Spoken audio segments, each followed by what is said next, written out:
In our third day in Madrid, we are stepping into royalty. The Royal Palace of Madrid isn't just a landmark, it's a symbol of Spain's power, history, and elegance, standing proudly in the heart of the city. As the largest royal palace in Western Europe, this monumental building has more than 3,000 rooms, each one echoing centuries of monarch ceremonies and political intrigue. Although Spain's royal family no longer lives here, the palace is still used for official state events, which makes walking through it feel even more special. The palace was built in the 18th century of the site of a former Moorish fortress, and its architecture reflects pure Baroque grandeur mixed with refined classical details. From the moment you approach the massive stone facade, there is a sense of scale and authority that's impossible to ignore. And inside, room after room is filled with gilded ceilings, crystal chandeliers, silk covered walls, and priceless works of art. The grand staircase alone feels like something out of historical film, designed to impress anyone who dares step into the royal world. The palace is also a cultural treasure. Paintings by masters like Velázquez, Goya, and Caravaggio line the walls, blending art seamlessly into royal life. Every detail, from clocks to porcelain, tells a story of craftsmanship and prestige. Visiting the royal palace isn't just about seeing beautiful rooms, it's about understanding Spain's identity. This place has witnessed empires rise and fall, political shifts, and moments that shape the country we know today.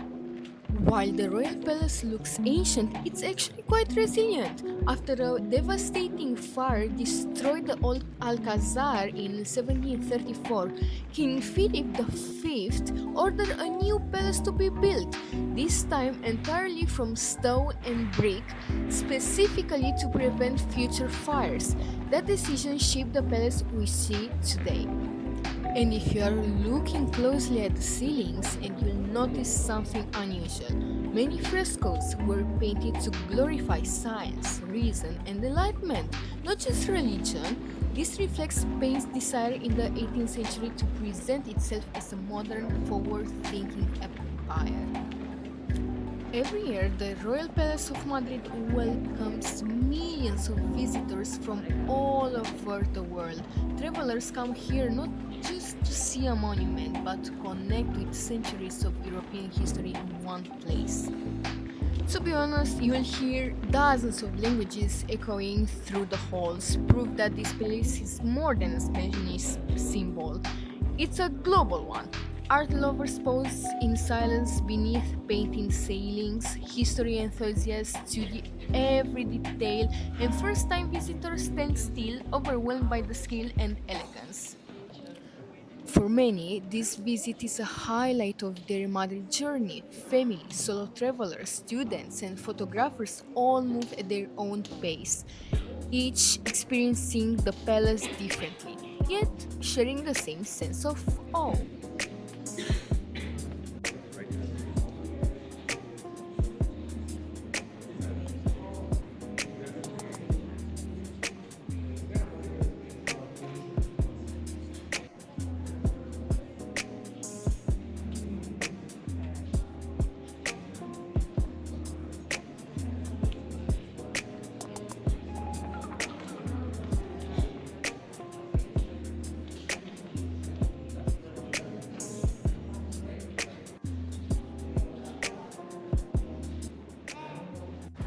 After visiting the palace, we decided to walk to another part of the city and ended up at the Botanical Garden.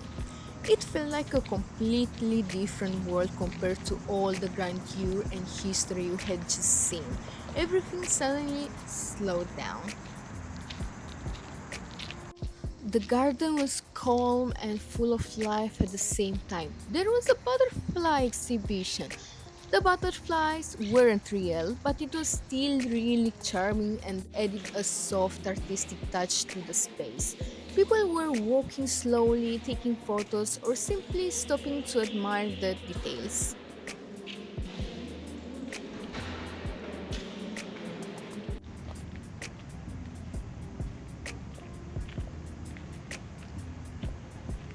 What really stood out to me was how people came here just to be.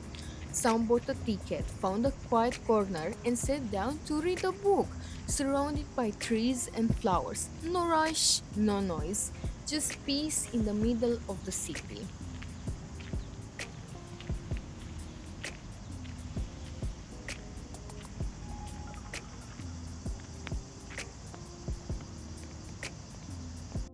The Botanical Garden is more than just a peaceful place to relax. It's home to thousands of plant species from Spain and around the world, carefully arranged into different sections. As you walk through, you move from Mediterranean plants to tropical exotic ones without even realizing.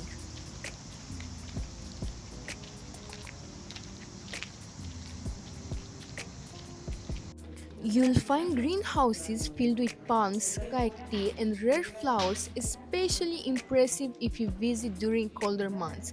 There are also shady paths, fountains, and small open spaces where people stop to rest or read.